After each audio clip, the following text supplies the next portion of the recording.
Assalamualaikum warahmatullahi wabarakatuh, and very good afternoon to all of you. Actually, now is 12:15 p.m. Okay, it's a lunchtime, but I hope that you are doing well and enjoy the presentation. So today, I will explain to you about the last topic, and the title is Educational System Around the World, a Comparative View. So this topic actually referring to the field of study in comparative and international education. So we're going to look at the comparative education. Okay, what is comparing education, and we will look at the theoretical perspective, and the last one we're gonna look at the international education. Okay, let's start. So this is our learning objective. We have three things. Number one, to explain the concept of comparative education. Number two, to differentiate the theoretical perspective, okay, in comparative education. We have at least three theories to discuss about it, which you may find that at least one or two theories have been discussed earlier, okay, and how does it relate to the comparative education. And number three, to identify differences in educational resources.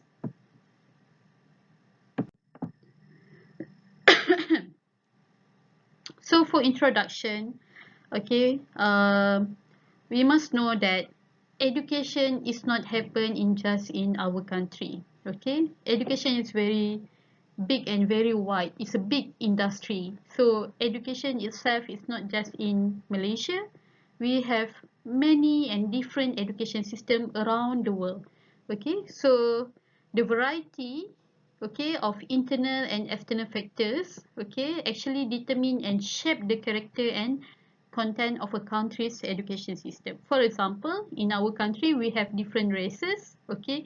We have a very long history about how our education system has been established, okay. So the same things goes to another country, okay. For example, in Indonesia, they have assimilation process, so everyone must go through the same education process, okay. A country geographic, ethnic, religious structure, okay, system of governance, and its educational, economic, demographical, and many other factors actually affect, okay, affect on the shape and direction of an education system. Okay, as we know, education is a social institution, okay, which societies children are taught basic academic knowledge, skill, and cultural norm. Okay, and every nation, okay, is equipped with some form of education system, okay, and that system is vary greatly. Okay, for example, Malaysia have around 2 years preschool, okay, 6 years primary school, and then we have 5 years secondary school. Okay, but another country, like we have discussed it before, if you remember, okay, some country have very short term of primary school and very short term of secondary school. Okay, and the major factors that affect education system are the resources and money, okay, that usually, and it's very important to support the system. Okay, without money or without resources like human resources, teachers, um, students, and so on, and even the money or budgeting part, like the allocation, the sum of allocation, like 3 million for our education system is not enough. The education system will not run well. Okay, and of course, a country wealthy, very related, okay, on the money spent on education. Okay, so without money or without this allocation, okay, some schools, especially in the rural area like in Sabah and Sarawak, cannot be developed, or cannot be equipped by any a very basic amenities or facilities. Okay, so on another part, we must understand that starting or in earlier 19th and 20th century, we have started to focus on comparing the education system in the different countries. Okay, and these people believe that we must learn from other people. Okay, we must learn from other country, and the system was necessary to determine and understand what is the factors of problem at home and what's the resolution as well. Okay, for example, in South Korea, students spend 220 days a year in school, okay, compared to student in US like around 180 days. So it's quite less than 40 days compared to South Korea. Okay, and this differentiation, okay, these differences, okay, the number of days at school, okay, might have an impact to the students learning and development. Either it's very effective to have a very long time to learn, okay, like a very high number of days to learn, like 220 comparing to 180. It might be effective, but it might not be effective for some country. Okay, have you heard about PISA, class? Okay, PISA is referred to the Program for International Student Assessment. Okay, this is PISA.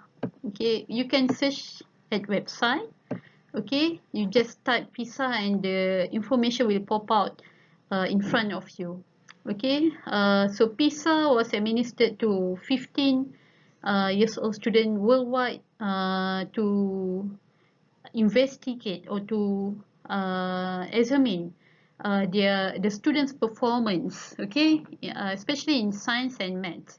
Okay, so they rank our student or the country itself based on some criteria, especially in education. For example, like the reading skill, literacy skill, science achievement, mathematics achievement, and so on.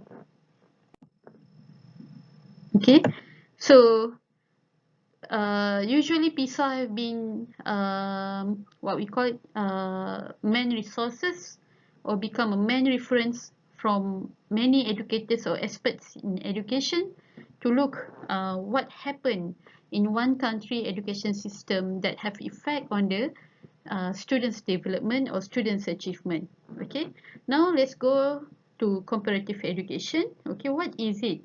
Okay, what is comparative education? Okay, basically when we say about comparative education, maybe it comes to your mind is about comparing education. Okay, comparing education system in Malaysia to other education system in other country. Okay, for example, Malaysia and Thailand, Malaysia and Indonesia, Malaysia and Brunei, and Malaysia and Singapore. Okay, so comparative education actually referring to field of education that analyze, okay, the education system of a country. Okay, it's not just analyzed by using your own assumption, but it's referred to the data and system from other countries. So it must be referred. The data is come from the what we call it, the examination data, the survey, the interview, and many things. Okay, and what is important about comparative education? Okay, it's not just comparing, but it's help one country to develop the policy in order to improve the education. Okay, besides that, comparative education is not just comparing data and system, but it's also comparing the philosophies of education. Okay, that just not based on the theories, but it's also based on the actual practice. Okay, another thing is about dealing with the comparison of current educational theory, okay, and practice in a different countries for the purpose of broadening and deepening understanding of educational problem. Okay, And comparative education itself is a very systematic examination, okay, from other cultures, okay, and other system of education that derive from those cultures. Okay, in order to discover resemblances, okay, and different and why variant solution has been attempted. Okay, so what's the purpose of comparative education? So there are four purposes. Number one, to describe, understand what is happening in the educational system, process, or outcome. Number two, to assist the development of education institution. Okay, and number three, to highlight the relationship between education and society. And lastly, to establish generalized statement, okay, about education that are valid in more than one country. Okay, for example, I'm sure that you have heard a lot of things about comparison between our country and Finland, our country and Japan education system, and many other countries.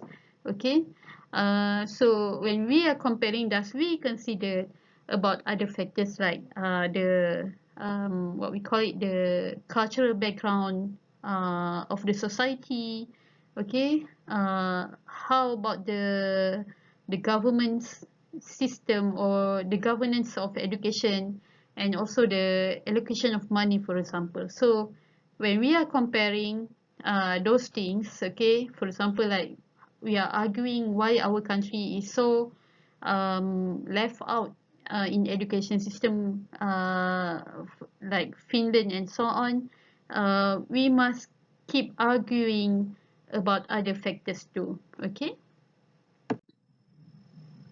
Okay, some definition about the concepts or related concept to comparative education. Number one, when we are saying that we are comparing education or we are doing research in comparative education, number one, we must compare at least two or more education system.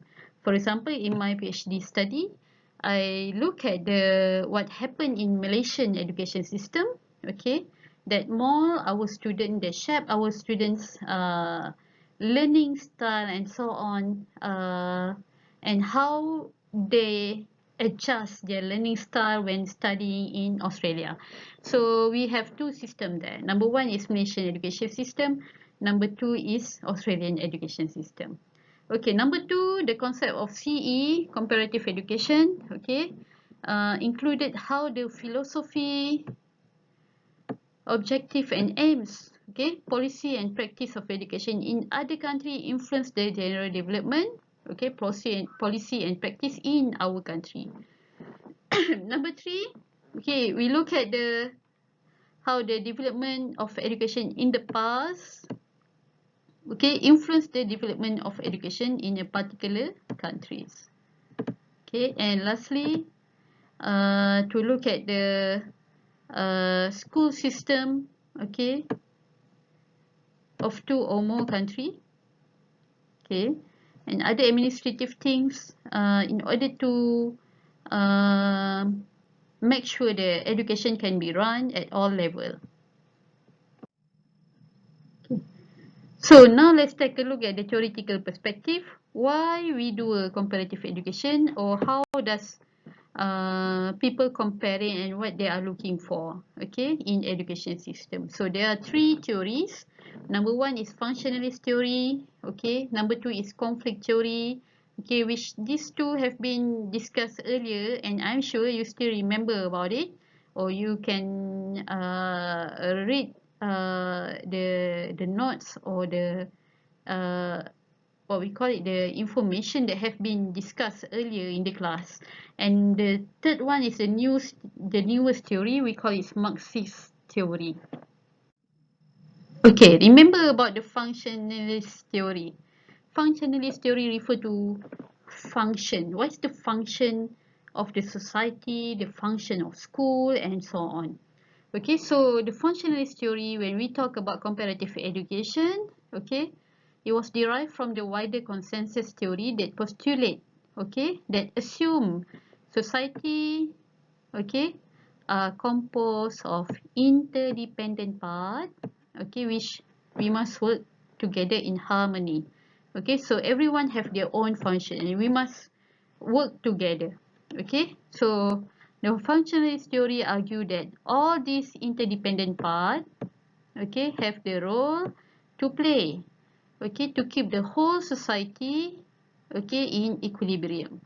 Okay, make sure it's all in balance, all in good position. Okay, education play a big role in society, okay, and become a very important component to keep the society stable. Okay, teachers act as social agent, okay, to make sure to make sure that we are maintaining the social order. Okay, so when we talk about functionalist theory, we talk about other people role, okay, how does it related to each other, okay, in order to make sure our education system is balanced.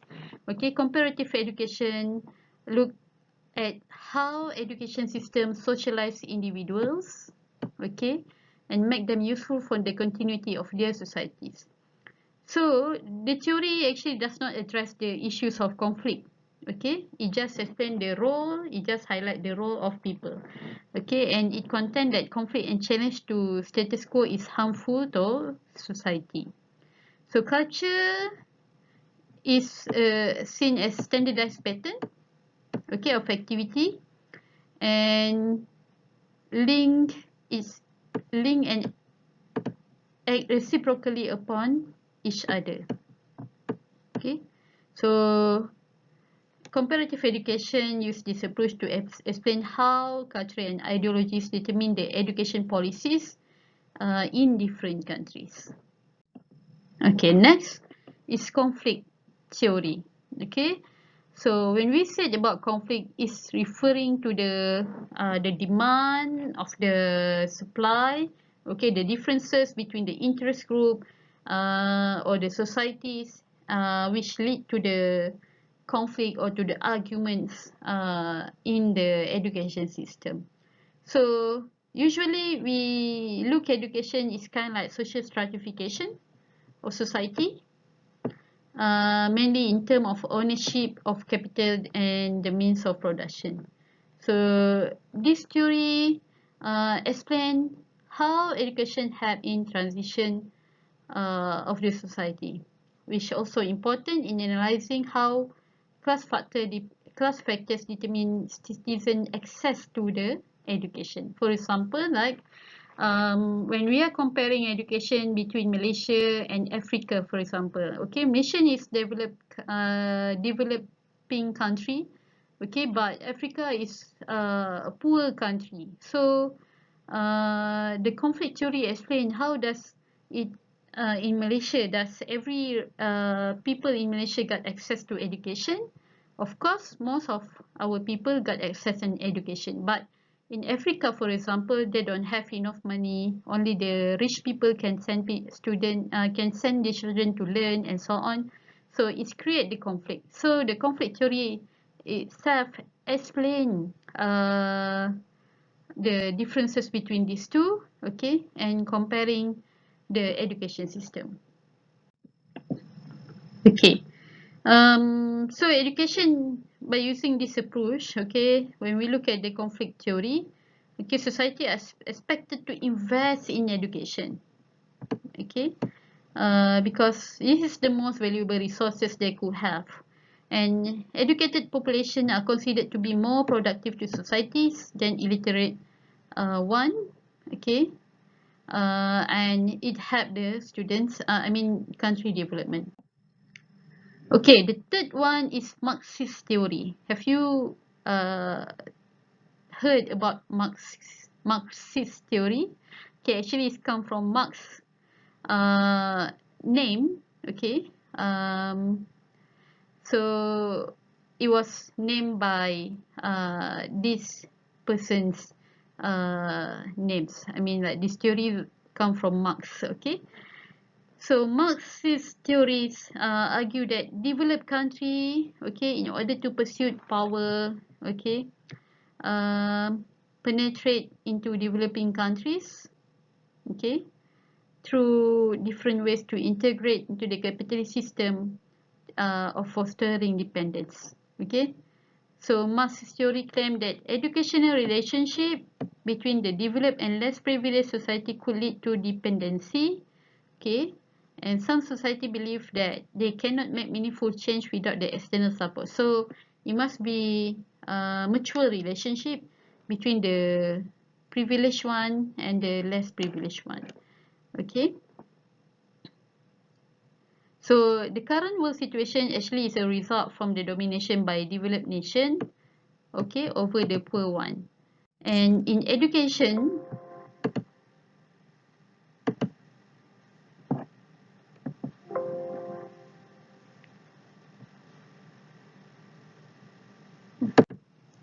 okay, we have missed the previous slide. I try to what we call it reverse to previous slide, but it cannot happen. Okay, but we continue. Okay, you may read the slide after this. Okay, now let's talk about the comparative education that happened near us in Malaysia. Okay, so a comparative study has been done in 2014. Okay, the project we call it as education system in Asian plus 6 countries. Okay, what is Asian plus 6 countries? Okay, it's referred to the 16 countries. Okay, Asian have 10 countries. Okay, Malaysia, Brunei, Indonesia, Singapore, Vietnam, and then we have Laos. We have Indonesia. We have Singapore. Brunei, and what is another country? We call it as Myanmar. Okay, and why is plus 6? Okay, it's referred to another 6 countries that out of Asian. Okay, but they join, or the country have been selected, and what we call it, they provide information on their education system. So we are comparing 16 countries. Okay, so education system in Asian plus 6 countries refer to the policy reform efforts, okay, and programs that guided by a clear goal or vision and implemented through a coherent planning, management, and monitoring process. Okay, and we must understand that policy and programs need to address all of the components, okay, that change in terms what we call it enforcing and promoting continuous improvement. Okay, so as we know, ASEAN is a coalition association of Southeast Asian nations. Okay, that's why we have 10 countries. Okay, each one of us have different political system, ideology, history, background, and so on. Okay, for Asian country, for them, education is very, very important. Okay, and contribute to the country development. Okay, and the critical role of education in promoting Asian social and economic development and the building of a strong Asian community has been recognized and repeatedly confirmed. Okay, at various high-level policy dialogue and in policy documents. So what we call it, Asian country is very, very concerned about education system. They're very stressed on it. Okay, so one notable region initiative is the move toward a shared regional qualification framework. Okay, we are sharing the good value and so on in education. That's why we have Asian plus 6 program or research that's referred to another 6 country, and also Asian have 10 countries. Okay, like Australia, Japan, New Zealand, and Republic of Korea cooperate together. Okay, to look at the similarity and dissimilarity between the education in order that we can learn from each other and come out with a good policy of education. So there are some main aspects that have been look at the what we call it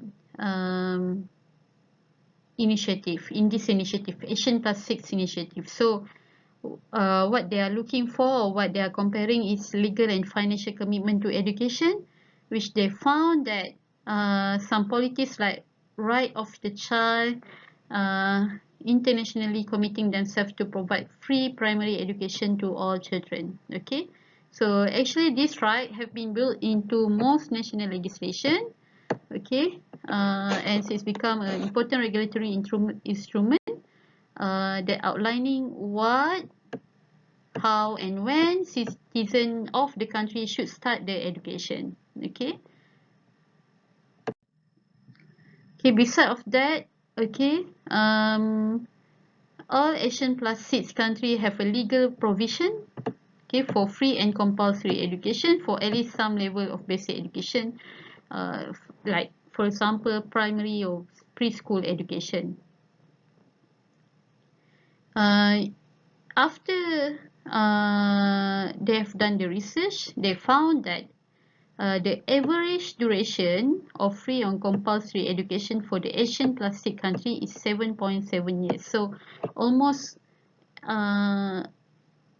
what we call it, in almost many countries in Asian and another plus 6 countries are giving free education or very less educational fee to the people, just to make sure the student can have early education program.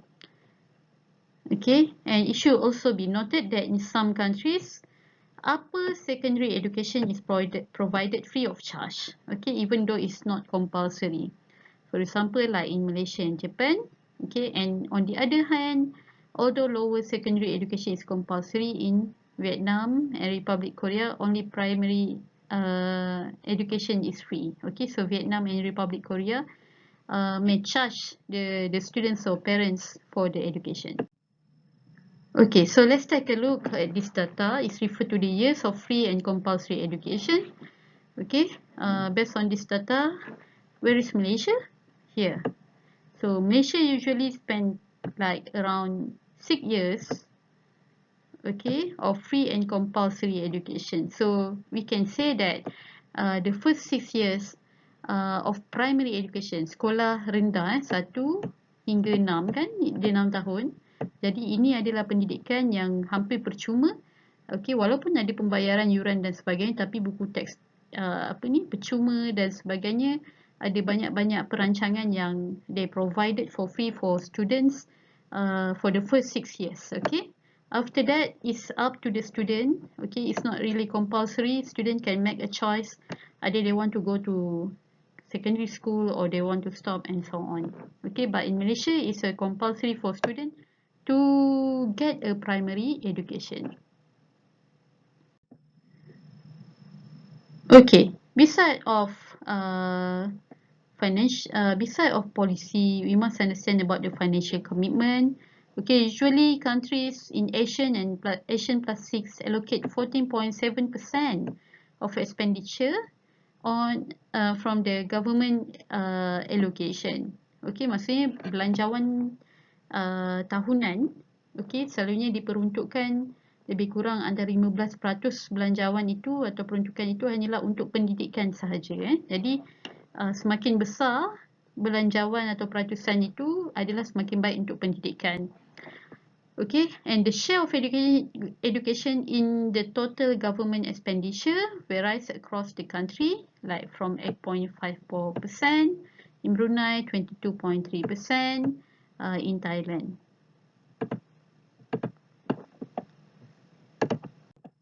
Okay, so let's take a look how much Malaysians spend for education. So Malaysia is quite high comparing to other country. Maybe we are in 3rd place. Okay, number 1 in Thailand, number 2 in Vietnam, number 3 in Malaysia.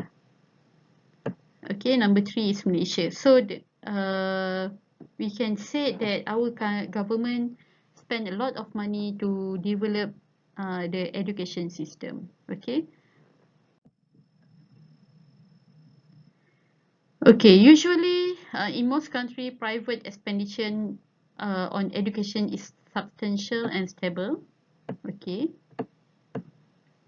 This includes school tuition, textbook, okay, uniform, school running fees, and another fees.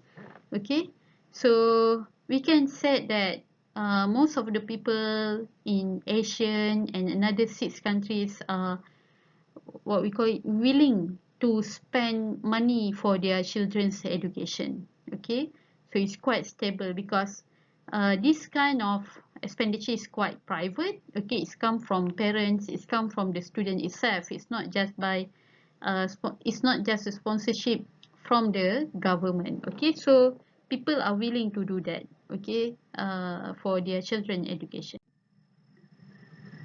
Okay, so take a look at this table. You can see how was the total expenditure on education, okay, and also the percentage of students enrolled in privately managed school. Okay, so in Malaysia we don't have here, okay, but we can see when they are comparing between Australia, Japan, New Zealand, Philippines, Korea, Thailand, and Indonesia in 2010. Okay, the Japan itself is quite stable, it's 1.7%. Okay, and also in New Zealand itself. Okay, and then beside of we have a public school, or what we call it public uh, education, we also have what we call it